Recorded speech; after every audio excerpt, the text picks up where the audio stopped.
भारत माता की जय। अंदर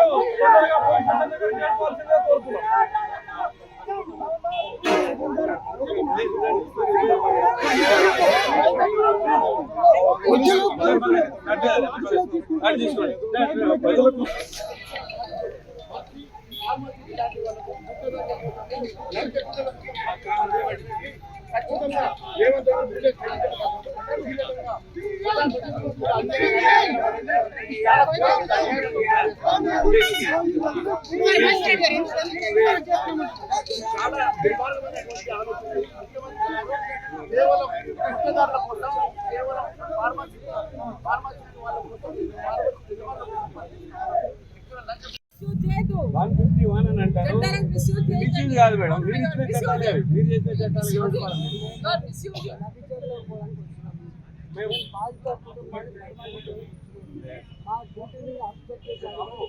151 కింద మేము ఉంది 151 కింద.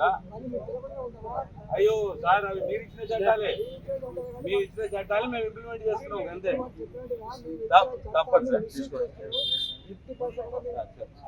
Please sir.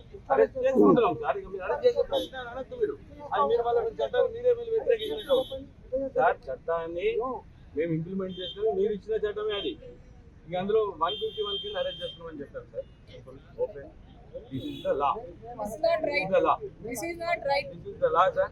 This is not right. తీసుకోండి కరెక్ట్.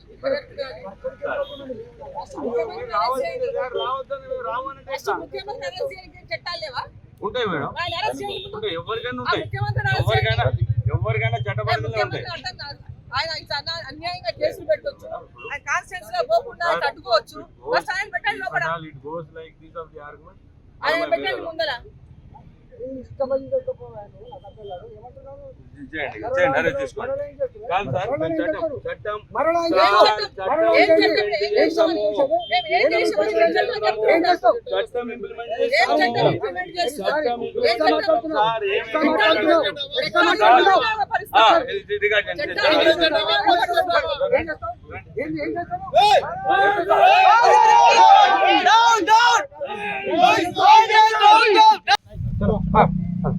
చలో చలో బండ్లు ఎక్కండి, మీరు అన్న ఎవరి బండ్లో ఉండకండి. చలో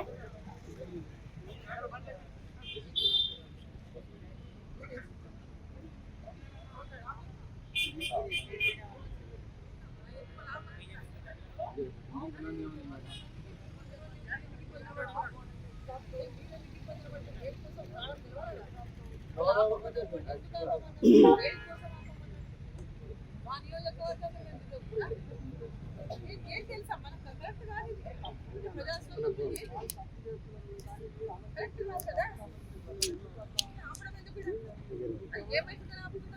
అంత భయం ఎందుకు ముఖ్యమంత్రికి అంత భయం ఎందుకు మమ్మల్ని చూస్తే ముఖ్యమంత్రికి ఎంతమంత భయం ఆయన ముఖ్యమంత్రి కాన్స్టిట్యున్సీకి మేము కూడా చేసేది ప్రజలతో మాట్లాడుతా ప్రజలకు పలకరించవచ్చు ప్రజలు నా నియోజకవర్గం ప్రజలు కదా వాళ్ళ కష్టాల్లో వాళ్ళ దగ్గర పలకరియకపోతే ఎట్లా నేను వాళ్ళ కష్ట సమయంలో వాళ్ళ దగ్గర పోలేకపోతే ఎట్లా మీరు ఆపేది ఎట్లా మీరు చెప్పండి వాళ్ళ కష్టాల్లో ఉన్నప్పుడు నేను పోయి పలకరియకపోతే ఎట్లా ఎట్లా నేను ప్రజాప్రతినిధి అవుతా ఎట్లా వాళ్ళ రిప్రజెంటేటివ్ అవుతా నేను కరెక్ట్ కాదు పోయి చూసుకోవడానికి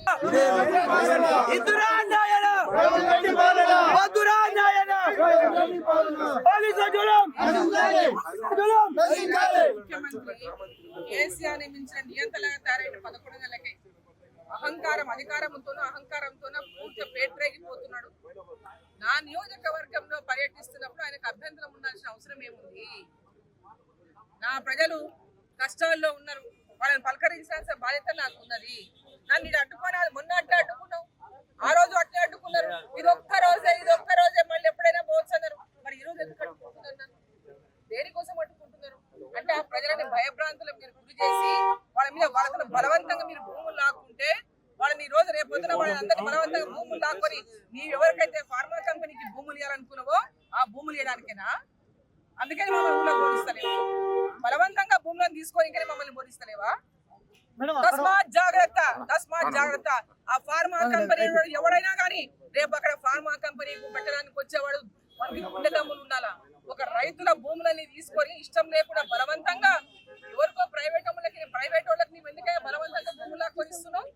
రాష్ట్ర అభివృద్ధిలో బీఆర్ఎస్ వర్గాలు కొన్ని రెచ్చగొట్టుడు వ్యాఖ్యలు చేస్తున్నాయి. అది బీజేపీ ఉన్నది రైతులు చాతగాని దద్దమ్మ అంతకంటే ఏం మాట్లాడతాడు?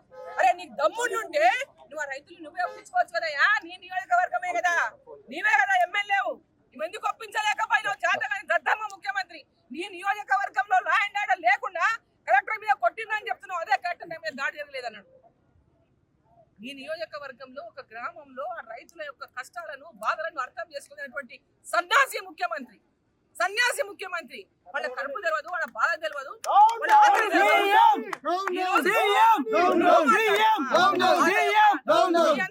నీవు అందరితో నీవు ఫార్మా కంపెనీలతో నువ్వు లోపుట్టుపోయి నువ్వు వాళ్ళతో ఇదైపోయి పేదవాళ్ళ భూములు లాక్కోనికి నువ్వు తయారైపోయి ఇక్కడ రాజకీయాలు మాట్లాడతావా? నువ్వు రాజకీయాలు ఆ ఊళ్ళో అన్ని పార్టీలో వాళ్ళు ఉంటారు, ఒక ఊళ్ళో ఒక పార్టీ వాళ్ళు ఉంటారా?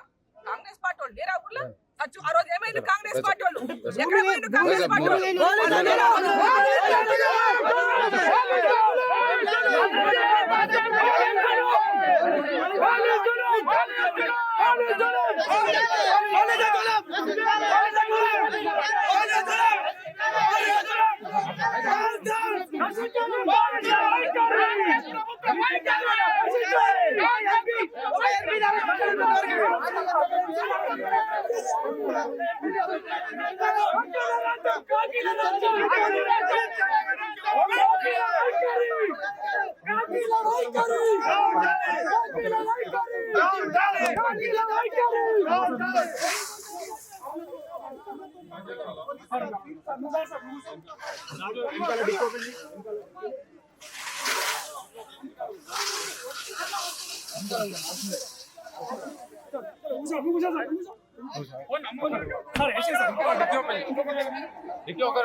కూర్చోండి మీరు కూర్చోండి.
మీరు కొద్దిగా రిస్ట్రిక్ట్ చేసుకోవాలి ఇద్దరు ముగ్గురికి మాకు ఇబ్బంది అవుతుంది. Capacity only 6 members. ఇంకా ఉన్నారు కదా